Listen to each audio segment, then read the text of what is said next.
go to our next speaker. Hi, good evening. My name is Jill Bauer. I'm from Columbia, Illinois, and I have been a season ticket holder since day one. You talked about that you've seen around St. Louis. Well, today I wore the only jersey that matters.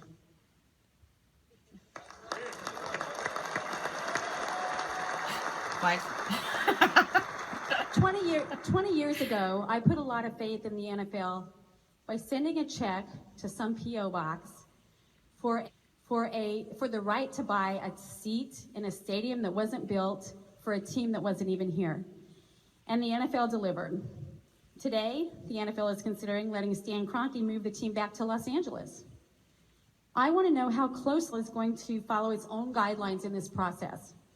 Are you going to do what's fair? Are you going to do what makes the most sense?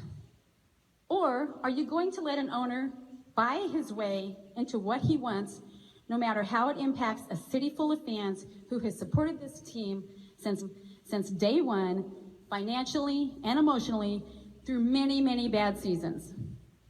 And please do not even insinuate that Stan Kroenke and the Rams worked diligently and in good faith to obtain and maintain suitable stadium facilities in their home territories. Please do not even insult me or the city or anybody in this room.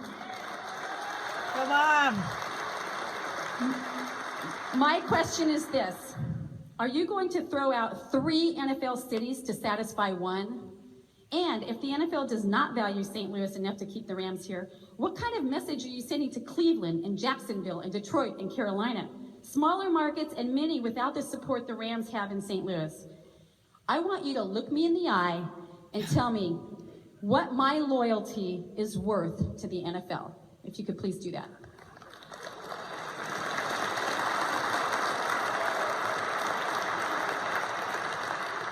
Jill, we had a chance to say hello when you came in, and I know you sent me an email. I don't think it hit my box, but I think I gave you my new email. Yes, I'll send it another one tomorrow. There are a number of questions that you voiced, so I'm going to do my best to try to get to the heart of what I think you were asking. And I know I'm not going to look you in the eye and try to blow smoke. The relocation guidelines, they're not a checklist that gives you an answer at the end.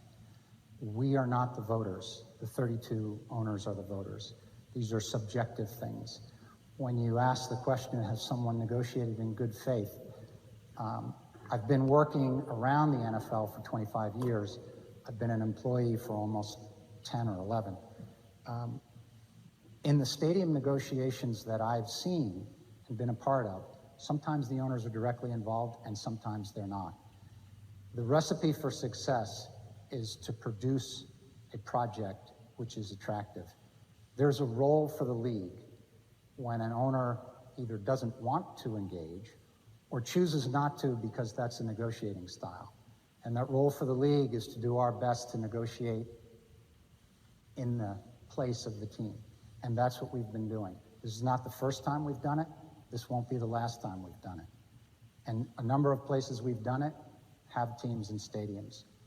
I don't want to predict what happens here, but you have a right to expect that people will negotiate in good faith. And we can put the pieces together to do that. But I don't want to speak for any particular individual. And frankly, I don't really care whether any particular individual is at the table or not. I care what is the end product. I guess my problem with the whole negotiation piece of it is that I feel like these guidelines were put in place so that owners couldn't just pick up in the middle of the night with a moving truck and move out of a town that was supporting them financially in every other way. I mean, to me, that's what these guidelines were put in place for, and I don't think Stan Kroenke has met one single one of them. And for that reason, I don't understand why he's even being considered for LA. He hasn't even gotten to the point where he should be considered for LA. That's my point. Well, thank you for the Mom. Thank you. Love you, Mom.